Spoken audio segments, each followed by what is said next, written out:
Buenos días, compañeros. Vamos a iniciar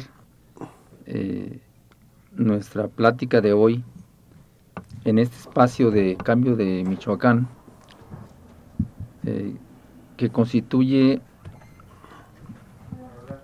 una oportunidad interesante para discutir, platicar, dialogar sobre temas que hoy están en la agenda del país.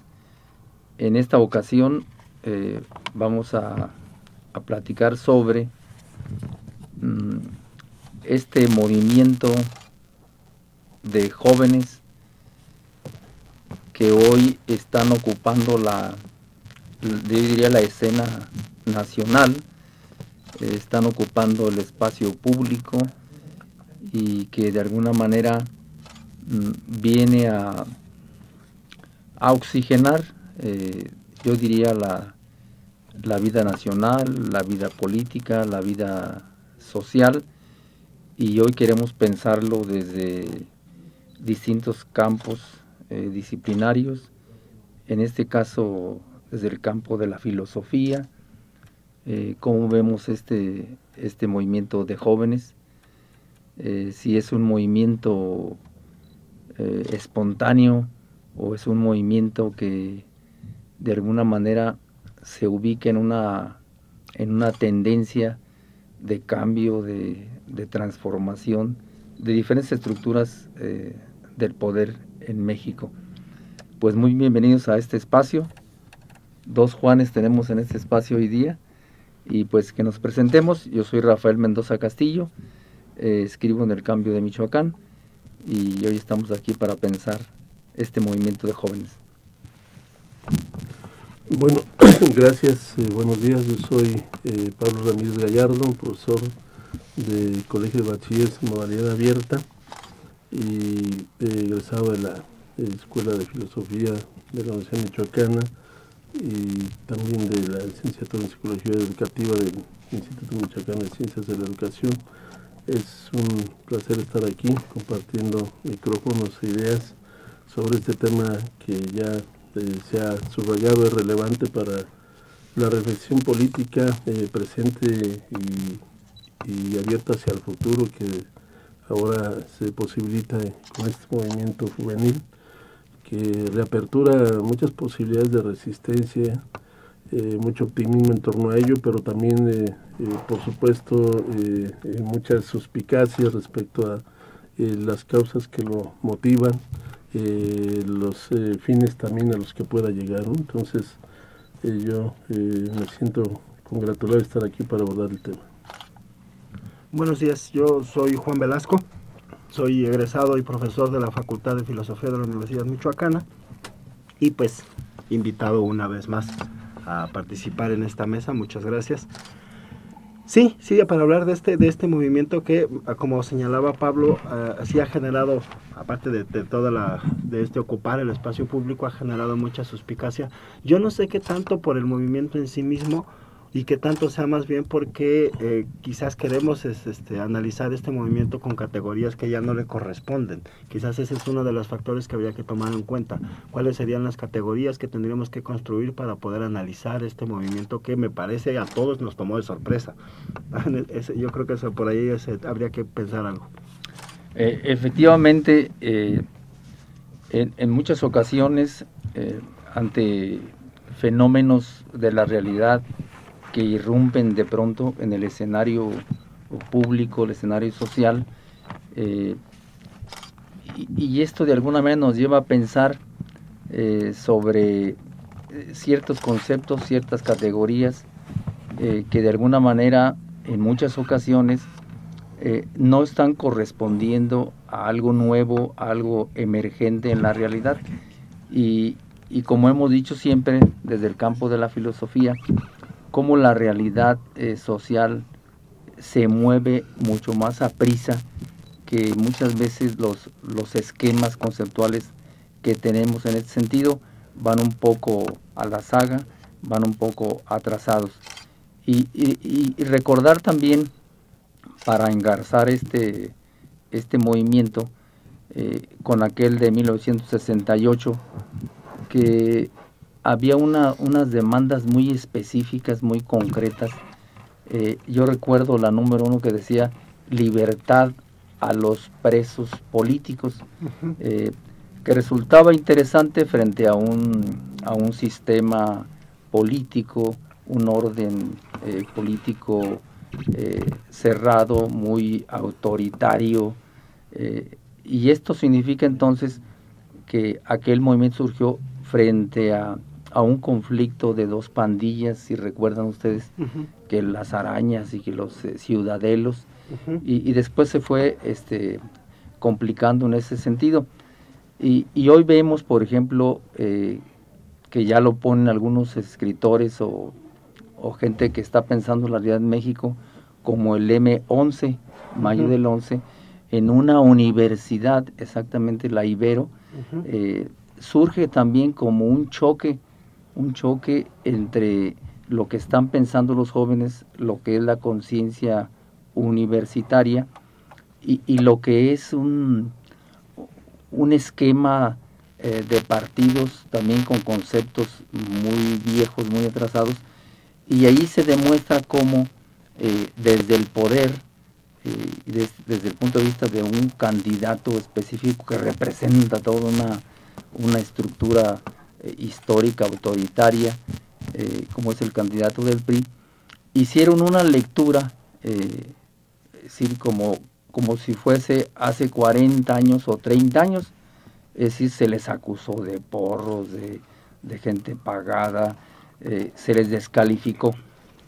Yo quisiera preguntarles a ustedes, ¿cómo estableceríamos unas diferencias o comparaciones entre el 68 y la irrupción y la emergencia de este movimiento de estudiantes, que por cierto ya tiene nombre? Yo soy 132, y nos da la idea de un crecimiento, de una acumulación de fuerzas en ese sentido. ¿Cómo puedo establecer entonces algunas diferencias o comparaciones, o no son posibles estas con el 68? Yo creo que sí las hay, ¿no? Y en la medida de que, como ya se comentó, no podemos analizar sucesos históricos muy separados en sus características. Podríamos señalar que el movimiento del 68 era un movimiento con un programa de acción, con una trayectoria de lucha previa, con demandas muy claras y liderazgos también muy reconocidos. Era un movimiento que se acercaba un poco más a las versiones clasistas de la transformación histórica. Quizá el movimiento en su momento, por las relaciones que se podían mantener con el Estado, tuvo que ser de esta forma y no de otra. Era otra la época, una época más represiva, más restringida en derechos, y el movimiento 132, desde el nombre, apela en cierta medida a ese anonimato que le permite una frescura vital a la acción política que está desarrollando. Creo que en el caso de este movimiento, que aparentemente surge de un suceso menor, entre comillas, como es el desprecio y el ninguneo que el duopolio televisivo le hizo a la protesta generada en la Ibero contra Peña Nieto, y la visión también etiquetadora que tuvo el presidente de ese partido al que pertenece Peña Nieto, pues detonaron la posibilidad de que estos jóvenes salieran del anonimato y, utilizando las redes sociales, se apoderaran rápidamente del escenario político nacional.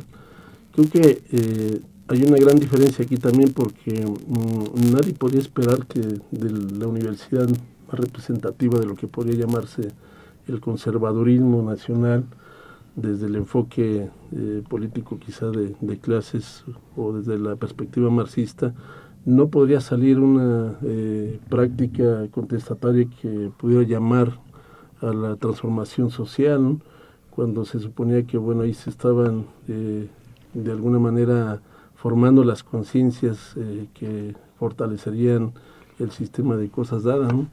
Y surge también porque, bueno, pertenece a esta serie de movimientos que se han dado en Latinoamérica desde los 80s y que de alguna manera autores como Atilio Boronda han señalado que sus características son la irrupción de un nuevo sujeto político en el escenario de las luchas sociales.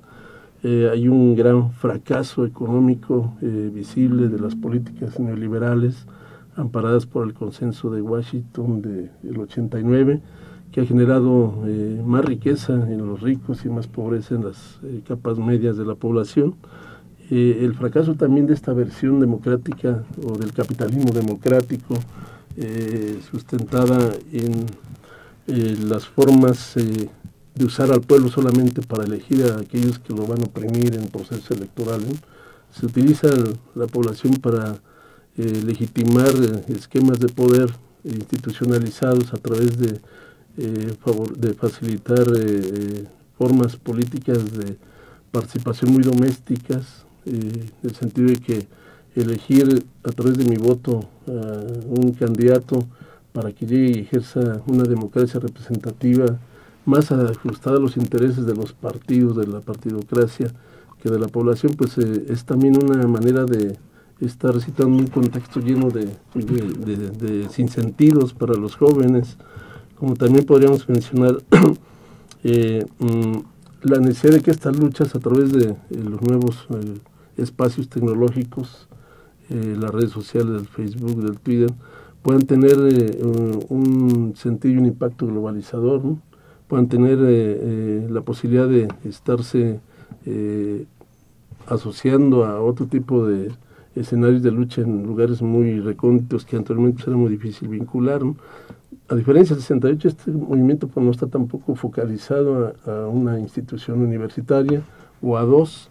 Quizá aquí el sentido de la pertenencia a una institución no tenga tanta importancia como lo que se está planteando y lo que en términos pues de estas características que yo comenté pudieran también convertirse en un movimiento de nuevo cuño, un movimiento no lineal en la búsqueda de un resultado histórico que se supone se activó, sino que el mismo resultado es el proceso del movimiento en el momento en que se está dando, ¿no? Claro que sí es posible señalar, quizá, y será necesario hacerlo al rato, algunas limitaciones si no se toman acciones más pertinentes, y no estoy pensando en que se programatice la lucha de estos jóvenes, sino que pueda tener diríamos actos de intervención más concretos en la transformación de lo que se pretende, ¿no? Que hasta ahorita pues se ha reducido a dos grandes demandas, una muy bien vista por todo el mundo, que es la apertura democrática de los medios, y la otra obviamente un rechazo muy radical también y necesario ante lo que representa el candidato priista para la presidencia, ¿no? Juanito, ¿cómo ves tú ese? Sí, bueno, a ver, yo partiría de que un poco, obviamente el movimiento todavía está en marcha y demás, pero de alguna manera ya casi en alguna parte de su inicio ya podemos decir que estamos hablando a toro pasado, ¿no? En ese sentido, porque finalmente ya empezó. Comparándolo con el 68, yo aparte de lo que señaló Pablo, yo más bien me parece, yo enfatizaría el hecho de que el movimiento del 68 se da en un tiempo, digamos, en un momento histórico en el que todavía la ideología revolucionaria tenía algún sentido. Ajá. La idea de una revolución clasista, la idea de una revolución desde la teoría de Marx y todas estas cosas. Algo que en el momento actual ya no existe para la juventud o para el grueso de la juventud. Eso yo creo que sería uno de los factores que habría que tomar en cuenta. El segundo factor, ya lo señaló Pablo, el Estado mexicano era muchísimo más cerrado que lo que es ahorita, lo cual no quiere decir que ahora esté bien, nada más que en aquel momento estaba mucho más cerrado políticamente. Ahora bien, como decía, hablando un poco a toro pasado, a mí ya no me asombra tanto que el movimiento haya comenzado en la universidad privada, considerando las condiciones en las que se encuentra la universidad pública. Exacto. ¿No? En el sentido de que la universidad pública de alguna manera la participación de los jóvenes en la universidad pública está más corporativizada, aún por organizaciones que vienen precisamente de ese pasado con el que nos estamos peleando, ¿no? Entonces era más difícil que desde la universidad pública surgiera una situación así, me parece. En esa lógica, hasta parece obvio que haya venido del lado de la universidad privada. Ahora, ¿qué otra cosa habría que señalar? Que esta suerte de anonimato del que ha partido, que, como señalaba desde el nombre, me parece que, ¿cómo explicarlo? Me parece que es una condición propia de la herramienta básica que se está utilizando para construir el movimiento. Esto es, en tanto que el movimiento se construye a través de las redes sociales y uno participa en las redes sociales desde un cierto anonimato, yo creo que desde ahí viene precisamente la lógica de la participación de estos muchachos. Sin embargo, sí han empezado a aparecer en algunos medios a algunos personajes dentro de estos jóvenes que se presentan como coordinadores más que como dirigentes, ¿sí? y que son los que han intentado explicar en los medios tradicionales qué es lo que sucede, o qué es lo que se están planteando, cuál es la lógica que se está haciendo. Pero aparte de eso, a mí me parece que quizás si lo queremos seguir analizando, y yo por eso insistía en eso al principio, quizás si lo queremos seguir analizando desde las categorías con las que se analizaron los movimientos sociales, que casi siempre venían de la teoría marxista, de la perspectiva de clases, o desde estas otras teorías funcionalistas, no nos van a alcanzar, porque no tiene, me parece, mucho que ver con eso. Y entonces creo que sí habría que pensar en salirnos de esos esquemas para intentar entender qué es lo que está pasando ahí. No sé cómo salirnos, pero creo que hay que salirnos de ahí porque esos no nos alcanzan. Yo creo que es muy importante esto. Esto significa entonces, recuerdo una frase marxista que decía que no es la conciencia la que determina la existencia, sino cómo la existencia determina la conciencia.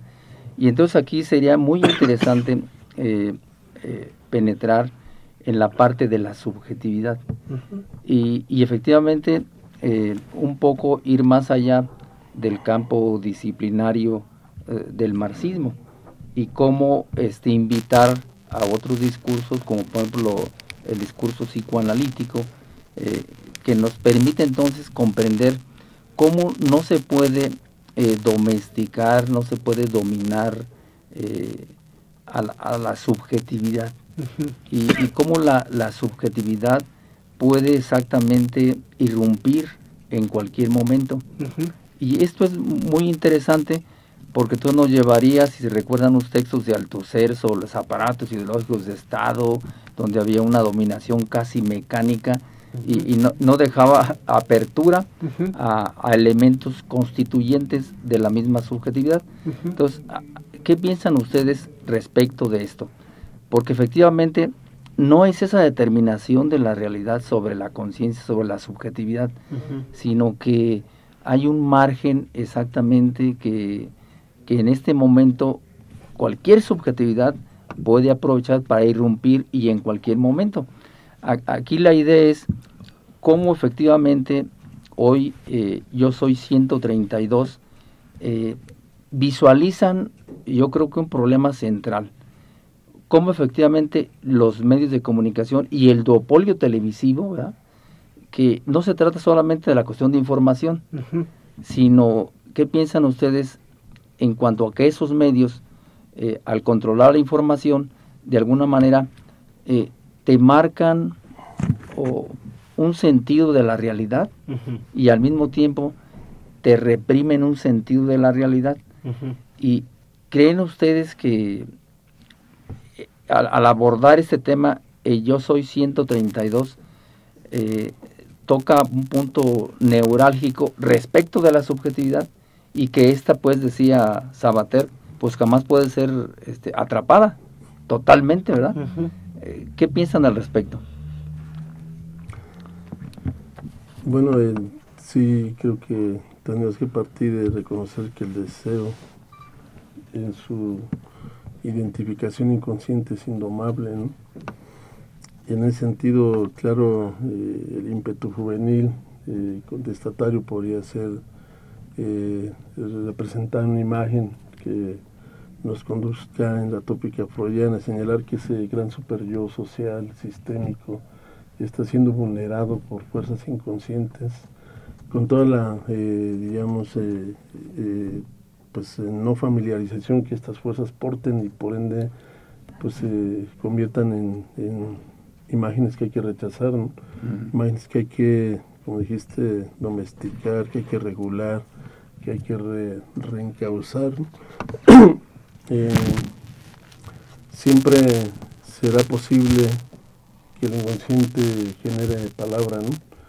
Recuerdo de Oscar Mazota, introductor de Jacques Lacan en Argentina, que decía, bueno, donde quiera aparecen formaciones inconscientes y están estructuradas precisamente para desestructurar, y en alguna medida este movimiento pues permite romper estos esquemas que yo comentaba desde la perspectiva del consenso de Washington. Pues han generado un modelo de organización económica conocido como neoliberalismo, que ha planteado muy claramente sus propósitos de control de salarios, de quitarle al Estado el control también de la economía, de generar una desregulación laboral, pérdida de derechos de seguridad laboral, apertura del mercado global, fomento de las inversiones privadas transnacionales.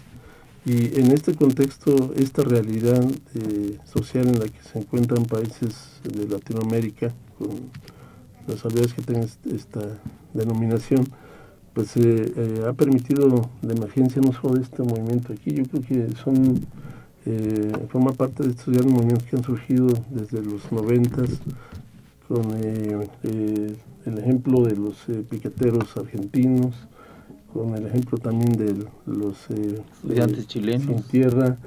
Los Sin Tierra en Brasil, exactamente hace un año los estudiantes chilenos, pero quizá es muy diferente ese movimiento, allá sí tiene mucha vinculación con acciones partidistas. Que será motivo, ¿no?, de otra mesa. Exactamente, específica. sí, incluso sería interesante comparar estos movimientos, quizá más que con el del 68, por el parentesco temporal que tiene, ¿no? Y las grandes diferencias que hay entre uno y otro. Entonces, creo que sí, esto nos permite pues detectar esa erupción como una gran energía sorpresiva, como una forma de hacer movimientos a los que no estábamos acostumbrados, incluso los que todavía tenemos corazón 68ero, ¿no? Y que bueno, tenemos puntos coincidentes. Hay que recuperar el espacio público, en este caso en su representación de la calle, ¿no? Pero todavía, y es decirlo así, quizá también sea parte de esta melancolía propia, no hay un discurso claro contra nadie, ¿no? Quizá estar en oposición a Peña Nieto no sea tan claro como decir estamos contra la cultura hostigante, la cultura opresora de esta economía neoliberal, ¿no? Por ejemplo, no hay un discurso todavía que se permita en ese sentido. No quiere decir que ese sea el discurso que deban de tomar, pero sí tiene que tomar postura ante eso. Las demarcaciones ahora en política no son como las planteaba Lenin, no crear pobrezas partidistas, sino yo creo que son demarcaciones en términos de qué es lo que no quiero y qué es lo que sueño tener o lo que sueño construir, en términos también de aperturar nuevas formas de organización social, ¿no? La aparición de los nuevos sujetos políticos implicó también nuevas formas de organización, nuevas formas de métodos de hacer las cosas en la acción política. Creo que esta es una acción política directa, no está medida por ningún comité central, ningún aparato burocrático de representaciones que genera consensos o convoca una asamblea y toma decisiones, ¿no? Como comentaba Juan, es cierto, tiene una representación, pero esa representación es muy interesante analizarla, la están moviendo, es rotativa, ¿no? O sea, hay una democracia representativa, pero que se rota. Entonces todo el mundo puede estar en un momento dado representando a las más de, 20 universidades públicas y privadas que están participando aquí a nivel nacional, o más universidades, ¿no? Pues creo que son de las más representativas, las 20 que se han señalado. Y eso permite entonces ver que las formas de organización democrática pueden ser otras y diversas, y son válidas, ¿no? Su nueva relación con el Estado, no vincularse al aparato del Estado no tener ese sentido antagónico de querer ocupar el poder ahí en el Estado para realizar transformaciones sociales, también le permite un sentido más fresco a las propuestas que realicen, y quizá también una fortaleza que es no caer en el juego seductor de las cooptaciones, del clientelismo, ¿no? de todas estas situaciones asistencialistas con las que operan los poderes estatales y fácticos, y que bueno, en alguna manera todo el mundo cooptan por el poder y el dinero que manejan para ello, ¿no? O pudiera ser, Juan Pablo, que, es decir, nosotros siempre aprendimos en los 70s, como siempre, colocarle a la historia un sujeto. Es decir, no estaríamos ante un cuestionamiento sobre la idea de sujeto de la historia, y al mismo tiempo que va más allá del sujeto de la historia, como ubicarlo en un movimiento social. ¿Cómo ves, Juanito, al respecto? Sí, bueno, a ver si puedo enlazarlo, porque yo lo que estaba pensando es que decimos, y es a partir de la otra pregunta que habías hecho, decimos que los jóvenes irrumpieron, ¿no? Aparecieron como si no hubieran estado ahí antes. Esto es, sí. ¿A dónde fue a donde irrumpieron? Me parece que a donde irrumpieron es precisamente a esa realidad creada por los discursos políticos y mediáticos. De que estaban ahí, ya estaban ahí. Sí, nada más que no estaban visibles dentro de esos discursos. Ahí sí sería muy importante esto que señalabas al principio. Recuerdo, creo la frase es de Broso, o no sé de quién, en el ámbito televisivo, que cerraba su noticiero diciendo: si no hablamos de esto es que no ha pasado. No existe. Exacto, es que no existe. En ese sentido, pareciera que precisamente, sobre todo la televisión, el duopolio televisivo en México, se pretende erigir como creador de realidad. Eso. Y no meramente como informador de lo que pasa en la realidad, sino como creador de realidad. En esa realidad creada por el discurso de los medios y por el discurso de los políticos es donde irrumpieron personas que ya existían. Claro. Sí, entonces yo creo que por ahí tendría que partir, y me parece que esa es la clave, digamos, de lo que ha sido hasta el momento su planteamiento. Sí. Esto es, vamos abriendo la discursividad, vamos abriendo la realidad creada por los discursos públicos, y vamos dando la posibilidad de que más personas participemos en esa creación de realidad colectiva, que es el espacio público en el que nos movemos a través del discurso. En ese sentido me parece que, no sé si ellos lo tengan claro, pero para mí, desde mi punto de vista, es muy claro lo que es lo que están pidiendo. Si a partir de ahí evolucionan, si es que se puede llamar evolución a eso, a establecer demandas económicas o establecer otro tipo de posturas, pues ya se verá. Pero me parece que en primer lugar la bronca va por ese lado. Y en ese sentido sí parecería parecería que el movimiento un poco más bien parece inspirado en el Deleuze de la lógica del sentido que en el Althusser de los aparatos ideológicos del Estado, ¿no? Es un movimiento efectivamente más basado en el deseo y en una multiplicidad de deseos que van creando una especie de sujeto colectivo, pero que en todo caso es un sujeto de 1000 cabezas, ¿no? No es el sujeto de la historia que conocimos en los 70, sino un sujeto que parece más bien un hormiguero, ¿no? Que va por todas partes. Como una madriguera, decía.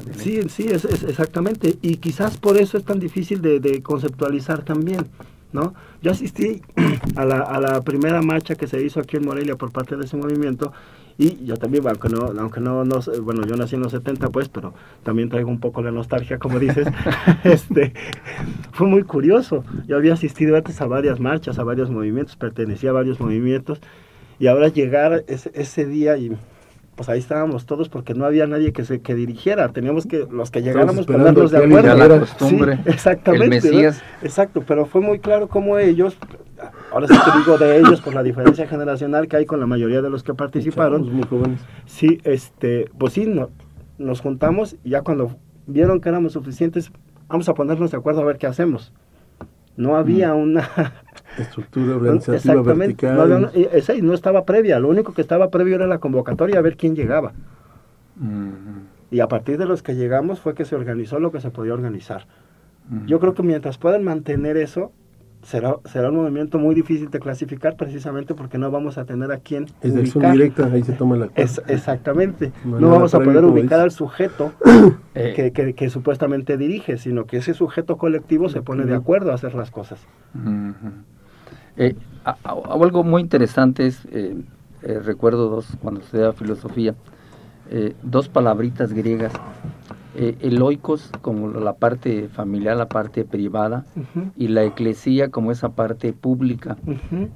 Y hoy efectivamente lo que decía Juan Pablo, cómo estamos frente a yo diría, a un nuevo momento de las instituciones desde el poder, donde antes veníamos comprendiendo un estado de bienestar que más o menos compartía el pastel, el queso en la gente, y la parte democrática no le interesa ni la subjetividad ni la conciencia, es decir, el reparto en ese sentido, y además injusto.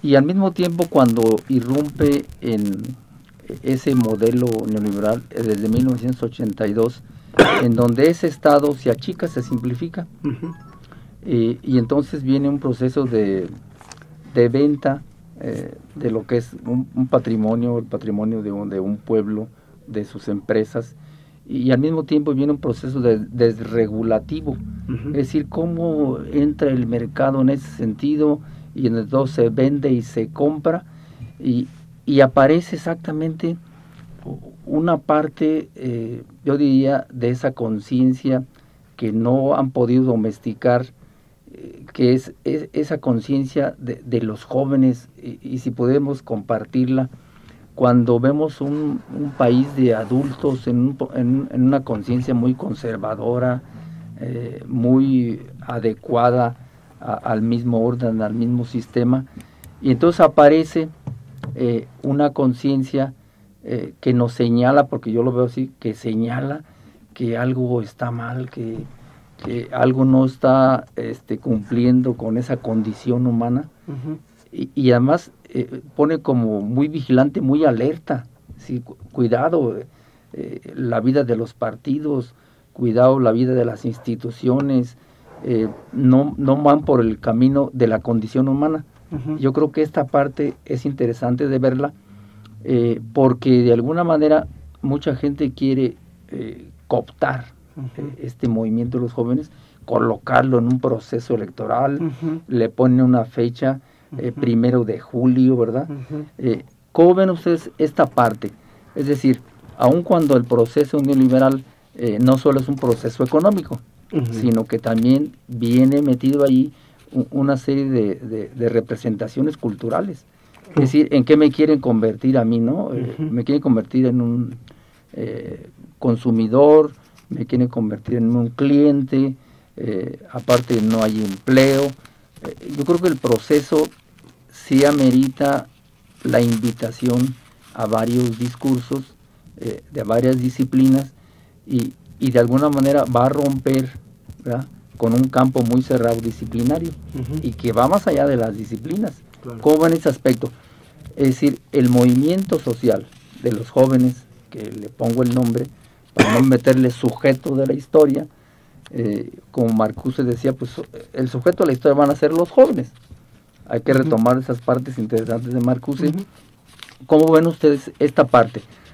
¿Puede este movimiento ser cooptado? ¿Puede este movimiento recibir una represión de acuerdo con las condiciones? Y si este movimiento puede ir más allá del 1 de julio, para concluirlo en ese sentido. Sí, yo, si me permites, ahora quisiera empezar yo, es una cosa, sin pretender asignárselo a ellos, ¿no? Finalmente ellos serán los que tengan que decir las cosas, pero precisamente en este querer apropiarse, digamos, del espacio público que construimos discursivamente, quizás ellos se encuentran en este momento en la etapa de una pinta que estaba en la Sorbona, precisamente en mayo del 68, que si recuerdan ustedes, una de las maneras que tuvieron los jóvenes en el movimiento de mayo del 68 de manifestarse, de comunicarse con la sociedad, eran las pintas. Esta pinta que era maravillosa, que decía, tengo algo que decir, pero no sé qué.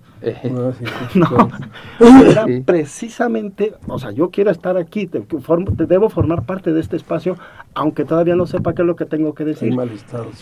Y quizás en ese sentido va a ser muy difícil, quizás va a ser muy difícil en ese sentido cooptarlos. Precisamente porque la manera más fácil de cooptar un movimiento es cuando ese movimiento tiene claro supuestamente lo que quiere decir y lo que quiere pedir. Y a partir de ahí es que se le puede controlar, pero acá, pues ¿qué? ¿Con qué? Por eso yo creo que el movimiento sí va a ir más allá del 1 de julio, pero no sé para dónde. Correcto.